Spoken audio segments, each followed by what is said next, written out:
You know you can bring it in. Fine. Thank you, Roy. All right, so I'll start my spiel now. As I mentioned, my name's Roy Sorenson. I work for the town as the Municipal Services Director. I'm here to speak to the group today, and first off, thank you for Larry. I did speak with Larry about having the chance to come down and talk to the group. Talked to many groups, so I'm excited to be here. I do have a handout. I guess we can hand these out. We just pass them around. This is a little bit of the project. Just be careful with the staples in the upper left corner. They're the big staples, so they're a little jagged. I don't want anyone to cut their fingers or anything. We got Bill's number. Yeah, so this is the project I'm here, and you know, whether the group wants to donate or not, that's up for you folks to discuss, but we are in a active fundraising campaign. This is for Old Town Hall.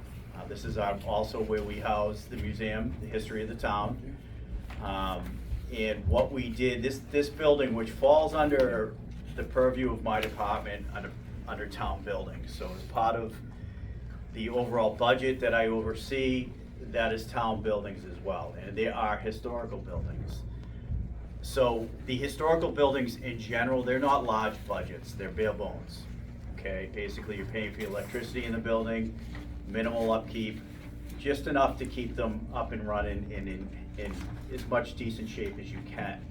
This building, unfortunately, it's over the past 10, 15 years really started to succumb to the weather, meaning the siding was really having issues. All of the windows had a lot of broken panes and rotted wood on them.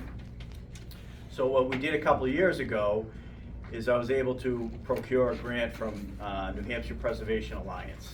And as part of that grant, we put together an assessment of the building, and that's when a historian comes out, they look at the building, they're qualified to do the work, and they basically give you a breakdown of what the building needs and the best way to restore it historically. So we took that assessment and I brought that forward to, at the time, the Board of Selectmen, the Budget Committee and all that, and talked about a project. And I was able to get a significant amount of money in the budget. So between those two things, I also reached out to LCHIP. LCHIP is one of the grants in town. That's the Land Conservation Heritage Investment Program. And they give money to cities and towns and even private entities for historical buildings, land preservation, and all different things. We submitted a grant application to them. It's very competitive. They're very picky in the projects they chose, or choose and chose. And we were fortunate enough for them to take on a piece of our project, which was the windows. They were interested in the window restoration portion of the project. So they agreed to give us $46,000+ to help with 50% of the cost of the restoration of the windows. So that those three things kicked us off into our fundraising campaign and set the stage for us to get going on this project.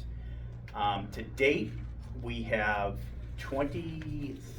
actually all the windows at this point have been replaced with the exception of the gable end windows. So if you're familiar with the building, back in the day, one of the additions that was put on this building was through Searles. Searles is obviously wide known through this area. And they raised the roof up and they put on the windows in the top of the gable ends on either side. Those are the only 6 windows left to be rehabilitated. The rest of the windows in the building are done. The work that's done, this isn't just window replacement, by the way. What this is window preservation. The people have to be certified and skilled to remove the windows, and in this case, the company was Window Woman out of Amesbury. They come out, they remove the windows, they take it to their shop, and you'll see the pictures in there, and they restore these things. All handwork. It's amazing the restoration work they do, and they put them back together, and they look fantastic. I mean, they look brand new, even though some of them are 200+ years old. Okay. The big part of our fundraising campaign was just that. It was behind the windows. So let's try to raise money, and we'll look at the windows in particular, and can we raise money through selling a window? In other words, we would reach out to folks and say, do you want to sponsor a window? And if you do, you'll be able to get also a commemorative plaque with your engraving on it, whatever it might be, whether it's a club, a private resident, you name it, and we will put that at the base of the window.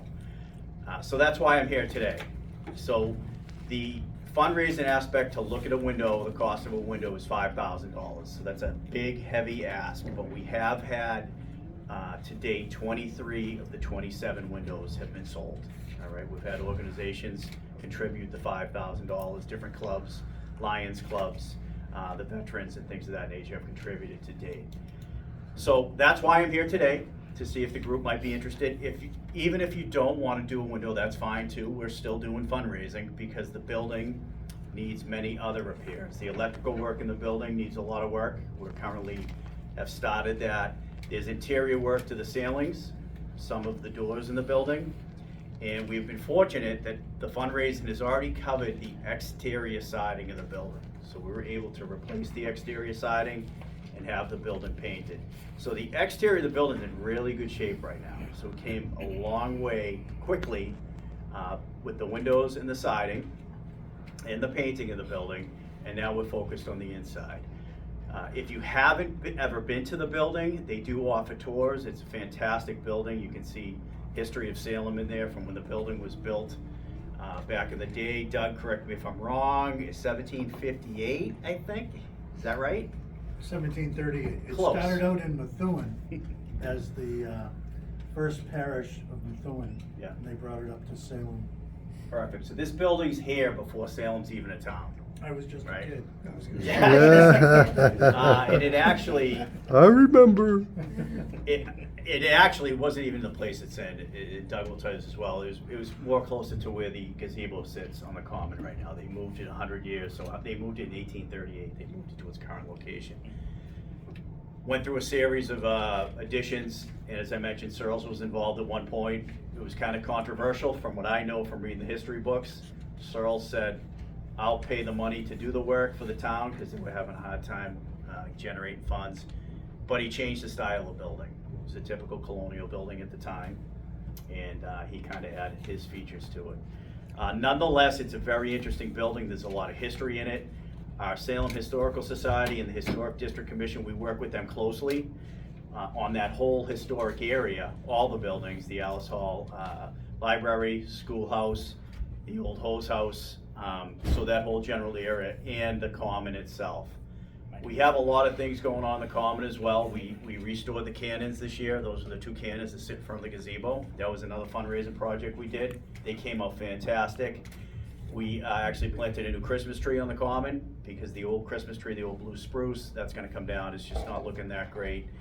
And we're starting a fundraising campaign on another note to add a new speaker system to the gazebo for the yearly celebrations that take place there, Veterans Memorial Day, whatever it might be, for a sound system. I don't know if you've been down there for one of those ceremonies. There used to be a sound system on it. It's not there anymore. It just aged. It's very difficult to hear speakers when they're talking, so we're looking to do that and potentially add some exterior lighting on the gazebo, highlight the cannons, and the war memorials and the dedications to the folks that have lost their lives throughout the wars. So a lot happening down there. This is a great project. We're close to the end. Our goal for fundraising, another tall task, was $375,000. That's a big ask. We're actually up to 275, believe it or not. So we're hitting the home stretch. We want to try to close the windows out, because once we close the windows out, hey, we hit our goal on the windows. We sold them all. They were already in place. I'll be closing the L-chip grant out as soon as the other 6 windows come back anyways, and we'll finalize that with the state and just chip away at the other items that we have with the fundraising money that's available. So again, I appreciate you having me today. So thank you again, Larry, for doing that, and just being here in general and having you folks listen and understand what this project's about and what it means to the town. So I can take questions if you have them. Did I miss